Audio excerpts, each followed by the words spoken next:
Geez, there's even a little bit of orange in there, reds, a whole bunch of stuff. Now this truck right here has a lot of different colors on it. You got some greens, yellows, blues. Coming over here, blues, browns, more browns, whites, oranges, reds. Like, it's all over the place on this truck. There's stuff everywhere. One of the main things that I like to do here is keep what you have, save what you can. There's a lot of history up inside this paint, and I think this truck is going to be a great candidate to keep that history inside it.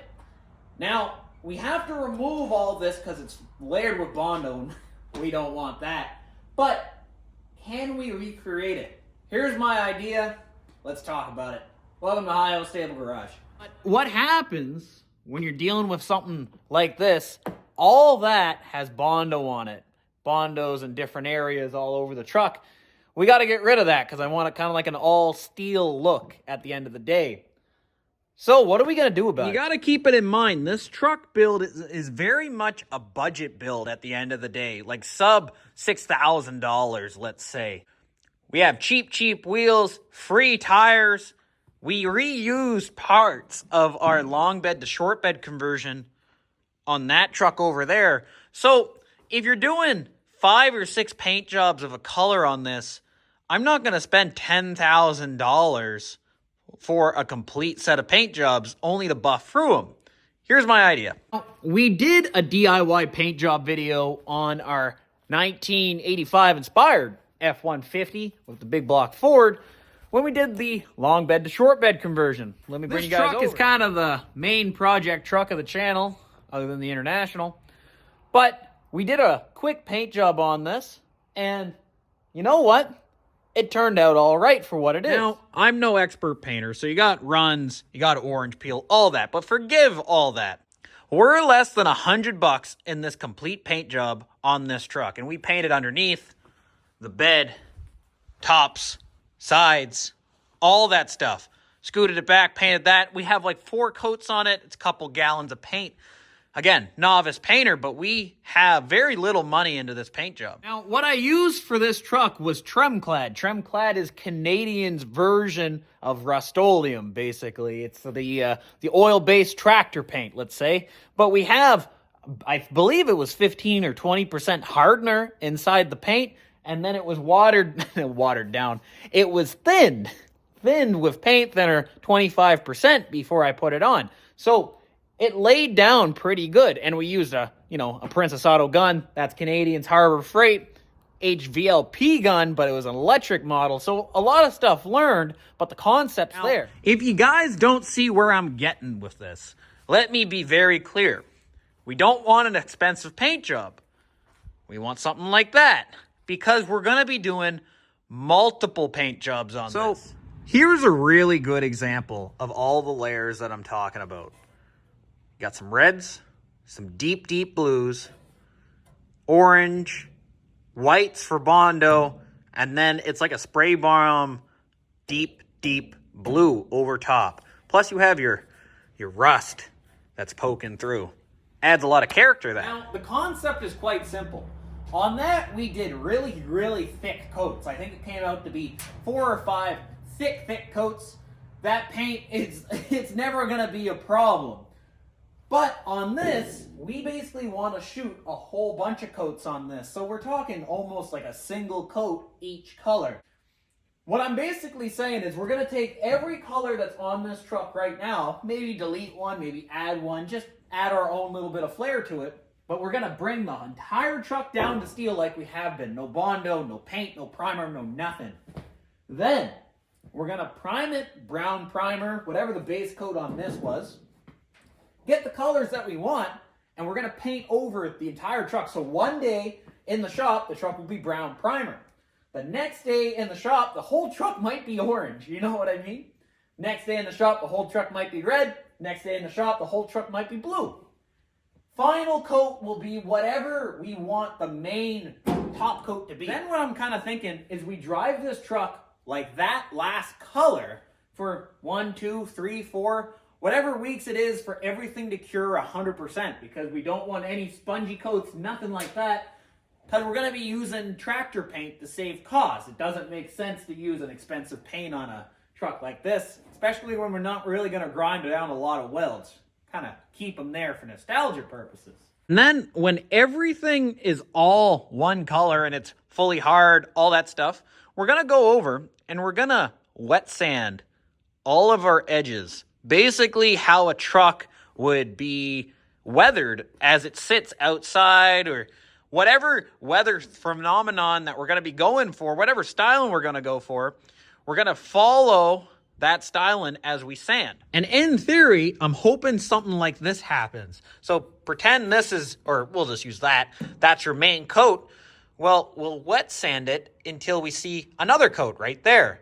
And then we'll wet sand it a little bit more until we see that coat. And we'll keep going until we get to the spot that we want. We might even go past primer to bare metal. Let it rust up a little bit. Kind of like a nice rust finish. Might be just primer, or maybe rust entirely. Rust finish on the top of the fenders, top of the bed, top of that, like drip rails, that kind of stuff. You hug the corners as you go down. I've seen 1 or 2 vehicles done up like that, 1 or 2 trucks. It looks really sharp when it's done. But the cherry on top is this. We have the entire thing down. We get rid of all the orange peel. So that would be just a little bit of wet sand on the parts that you want to keep, but you're not punching through that paint layer. You're just trying to take the orange peel off. Then we're going to clear the entire truck. Bed, all that stuff. Maybe not bed. Maybe we'll do like a bed liner in there. I'm not quite sure yet on that. But generality speaking, we'll clear the entire truck. And that's going to make a couple cool things happen. But the main thing that's going to do, it's going to add shine to the entire truck. Shine front to back. That way, you know, when the sun hits it, it's literally going to shine. We're going to make rust shine. And I think that's going to be very cool. But it's going to also show all the paint layers. If done right, it looks really, really sharp. And, you know, everything's just a wire wheel away from going back to steel. So I think we should try it. Now, I know that's a little bit down the road. That's basically the end of winter because we can't paint in a non-heated shop in the middle of winter. Nothing's going to stick. Plus, we got to wash this before. You got to do a little bit of paint prep, but not a lot. But the plan might change slightly, but overall the cost might change slightly. So we're going to have to reevaluate as we go. But what I kind of think, if I used about a gallon on the bed on that truck, with a little bit more experience under my belt, I might be able to get away with 2 gallons of paint. That's basically all the colors and the primer combined. And then maybe 2 quarts of the clear, and we'll go over the entire thing. Then the final step, once it's all cleared, is we're going to come in and we're going to buff it. We're going to buff the entire thing, take out all the orange peel on the clear, make it really shine. I'm not worried if it blows through on the welds, because then we'll just kind of spot clear it, or even let it rust through just a little bit. I'm not sure. It's going to be the first time me doing something like this, that style. Hey guys, let's be frank. If I wanted to do an actual $10,000 paint job on this, like we might eventually do on the F-150 over there, that paint's is kind of a placeholder for now. If I wanted to do a super fancy paint job on this, you would add a lot of Bondo, a lot of filler, make sure that you didn't have a whole bunch of creases in it because you wouldn't want it to look like crap at the end of the day. You know, the way that we've been doing body work on this truck, it suits the truck. I think everyone can agree with that. Kind of like the rough welds and a little bit of hammer and dolly work. That kind of stuff shows. And I think it adds character to such an old truck like this. Something kind of like that. You can kind of see where it's been peened with the hammer on the wood to get that curve all the way down.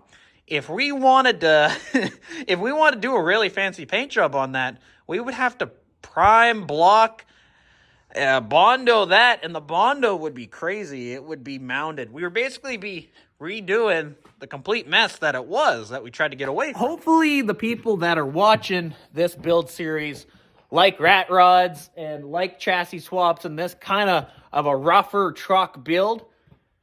If you're not, I'm sorry, but it's not going to be that $10,000 paint job restoration type deal that you might be hoping for. It's going to be kind of the same colors, just, you know, lipstick on a pig. You know what I mean? And I use lipstick on a pig as a term very lightly because this truck is going to look really, really good. Minimalistic, but really, really good, I think.